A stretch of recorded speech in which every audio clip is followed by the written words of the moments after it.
Oradan mesela ki hesap etsek 28 May tahminen bundan bir değişiktir. Konstantinopol'un Sultan Mehmet II tarafından alınıp İstanbul'a övülmeyi. O zaman yine Cumhuriyetlerimizin Azerbaycan Devleti'nin böyle ısınlar günü ve düşman tarafı Filistin bir vakti Sykes-Picot şeritnamesi Türkiye esası Türkiye ve hem de Almanlara karşı 1101 yılı oluyor şimdi. Ama esasen Osman Bey, geçin. O kütük ben doğduğumuzdan sonra. Şöyle bile ben şiirde şu Mahmut Atam'ın esası düşüncesi Türkmen için devlet düşünce, milletçilik düşünce. Bunun 284. yıl şu vakti Mahmut Atam'ın doğum günü verdi ihtiyar. Tahminin Kanada'da 10. yıl şiir. 2007'de ben diyelim.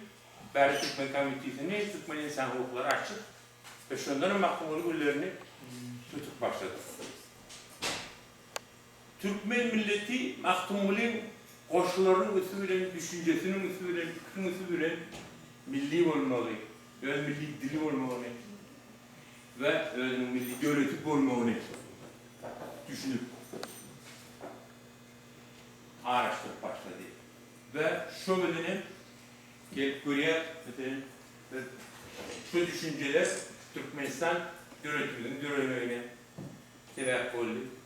Her önemli kalan Türkmenler günlerde Türkmenistan yani Türkmenistan herhalde Suriye'deki Türkmenler, Irak'taki Türkmenler hemmeti şu yine de Türk devletleri kuvvetmek, Türkmen devletleri kuvvetmek arada öyle görüşüp verelim.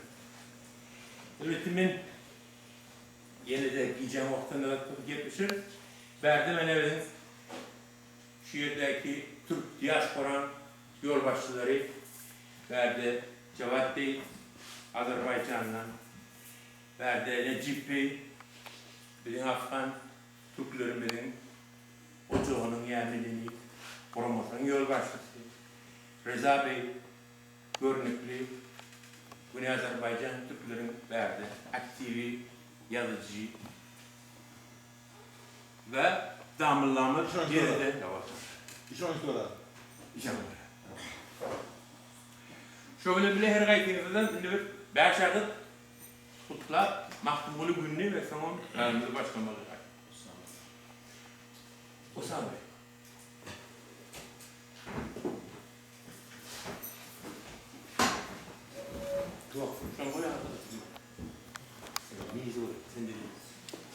Bak, nerede bak geç. Geç. Tamam.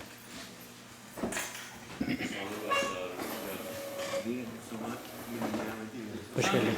Hoş geldin. Hoş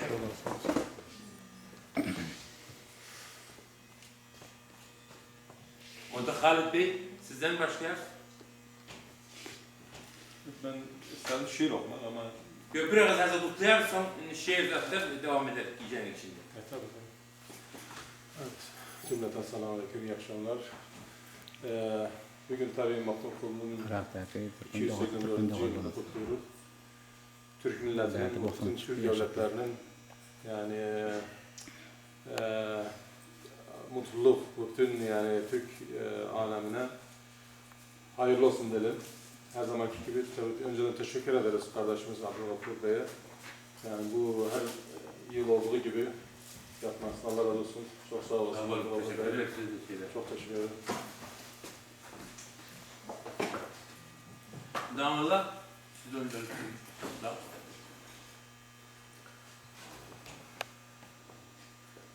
Hürmetli tüzdaşlar, sevimli kardeşler, gününüz aydın.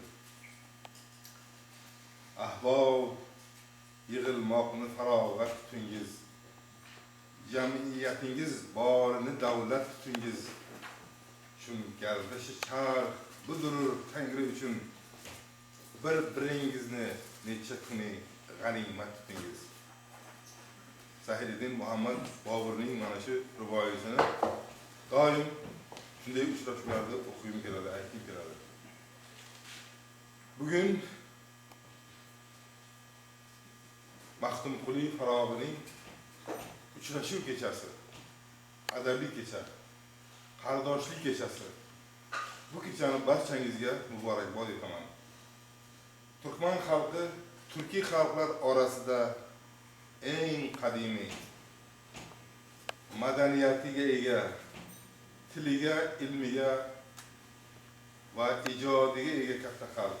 Bular xuddi anorning donasidek Suriya, Iroq, Eron, Afg'oniston, Turkistonda sochilib yashashadi. Bu xalq ulug' xalq, katta xalq. Har bir turkiy xalqning o'z yulduzi bor. Bu yulduzlar bizning o'tmishimizning oynasi, ko'zgusi. Bugunimizning iftixori. Bular biz o'zimizni yolg'iz, g'arib his qilamiz. Kanada kapitalistik davlat. Bu davlatda iqtisod birinchi o'rinda. Agar biz hassos bo'lmasak, hushyor bo'lmasak, jahon globalizatsiyasi davrida kichik millatlar, kichik xalqlar, kichik jamoalar yemrilib yo'q bo'lib ketadi. Bizda biznes bor, Xudoga shukr, pul bor, oila bor, hayot bor, lekin xuddi biz Kanadada kiprik ustida turgan bir tomchi yoshga o'xshaymiz. Tilimizni sevmasak, millatimizni sevmasak, farhangimizni sevmasak, Navoiy, Bobur, Maxtumquli, Nizomiy, Bedil, Rumiyni sevmasak, bularning asarlarini o'qimasak, biz xuddi qumga singan bir qatra suv kabi yo'q bo'lib ketamiz. Shundan ogoh bo'lmoqimiz kerak, aziz do'stlar. Maxtumquli haqida gapirish ham oson, ham qiyin. Osonligi shundaki, Maxtumquli xalq shoiri. Turkman adabiy tilini xalq tiliga yaqinlashtirgan shoir. Eronliklar ta'bir bilan aytganda turkmanlarning firdavsisi, so'zsiz firdavsisi bo'ladi. Maxtumquli buyuk shoir. Uning axloqiy, tarbiyaviy, siyosiy, ijtimoiy sohalarga bag'ishlab yozilgan she'rlari abadul abad ham turkmanlarning milliy merosi, ham butun turkiy olamning gultoji. Biz Maxtumqulisiz o'zimizni kimlik his qilamiz.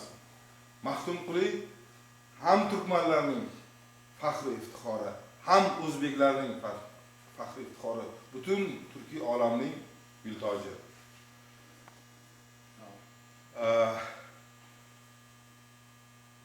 Mana shu fayzli kechada barchangizga xush keldingiz deyman. Aziz tildoshlar, hurmatli mehmonlar, G'affarova tashabbusi bilan uyushtirilgan bu kechagi majlisni siz tashrif buyurib nurafshon etdingiz. Kechangiz xayrli kechsin, suhbatimiz davom etadi. Omon bo'lingiz. Çok teşekkür. Çok teşekkür. Çok teşekkür. Şimdiki